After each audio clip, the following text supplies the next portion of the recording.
हनुमंत भोसले, धोंडेवाडी तालुका खटाव, जिल्हा सातारा इथून आलोय. आम्ही या ठिकाणी मलकापूरच्या वाऱ्या जवळजवळ गेल्या 2 ते 8 दिवसात करतोय. आमचे ग्रामस्थ बरेच जण या ठिकाणी येत आहेत. आमच्या गावामध्ये बऱ्यापैकी आम्ही 70 ते 80% लोक आमच्या गावामध्ये वारकरी संप्रदायातले आहेत. आम्ही इकडे येताना सुरुवातीला असं वाटायचं की इकडचं ह्या गोष्टी ऐकायचो त्यावेळेस वाटायचं की श्रद्धा आहे का अंधश्रद्धा आहे. ज्यावेळेला ह्या ठिकाणी आलो आम्ही त्यावेळेस सुरुवातीला आशीर्वाद घेतला. आम्ही इथे यायचं कारण मुळात असं होतं की गाव तिथं राजकारण असतं. आमच्या गावामध्ये आमची ग्रामपंचायत 3ऱ्या फेरीला निवडून तिसऱ्यांदा आम्ही ग्रामपंचायत लोकांनी लोकशाहीचा कल दिला होता. त्याप्रमाणे आम्ही निवडून आलो.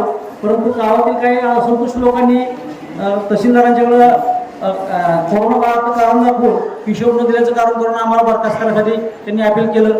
आमच्या विरोधात निकाल गेले. तिथून पुढं कलेक्टरकडे आम्ही गेलो. कलेक्टरकडे आमचे निकाल विरोधात गेले.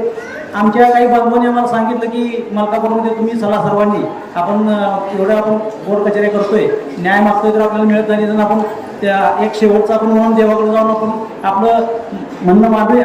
आम्ही आलो, महाराजांच्याकडे आशीर्वाद घेतला. महाराजांनी त्यावेळेला सांगितलं होतं की निकाल हा तुमच्यासारखाच लागणार आहे. परंतु तिथं कलेक्टरचा विषय झाल्यानंतर आमच्या लक्षात आलं की कलेक्टरने आमच्यावर निकाल दिला. परत महाराजांच्याकडे आलो आम्ही. महाराज म्हणले तुम्ही घाबरू नका, निकाल हा तुमच्यासारखाच लागणार आहे. आम्ही तिथून पुढे पुणे विभाग आयुक्ताकडे गेलो. विभाग आयुक्ताकडे निकाल आमच्याबरोबर गेला. तिथून परत महाराजांनी आशीर्वाद दिल्यामुळं परत आम्ही निवडणूक आयोगाकडे गेलो मुंबईला. निवडणूक आयोगानं परत आम्हाला आमच्यासारखा निकाल दिला. आणि तिथून आम्ही आल्यानंतर परत आमचा अनुभव असा सांगितला होता त्यावेळेला की आमच्यासारखा निकाल झाला म्हणून. पण विरोधकांनी परत हायकोर्टमध्ये जाऊन परत आमच्याबरोबर निकाल गेला होता. त्यानंतर आम्ही महाराजांना आशीर्वाद घेतला. महाराज म्हणजे तुम्ही गावाचा निकाल तुमच्यासारखाच आहे. आम्ही दिल्लीला सुप्रीम कोर्टला गेलो.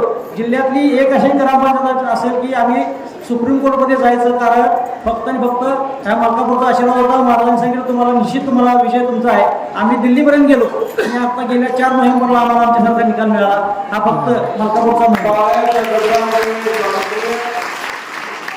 ऐका, नीट ऐका की धोंडेवाडी तालुका खटाव, जिल्हा सातारा गावामध्ये त्यांचा ग्रामपंचायतच्या निवडणुकीसाठी ते आशीर्वाद घेण्यासाठी आले होते.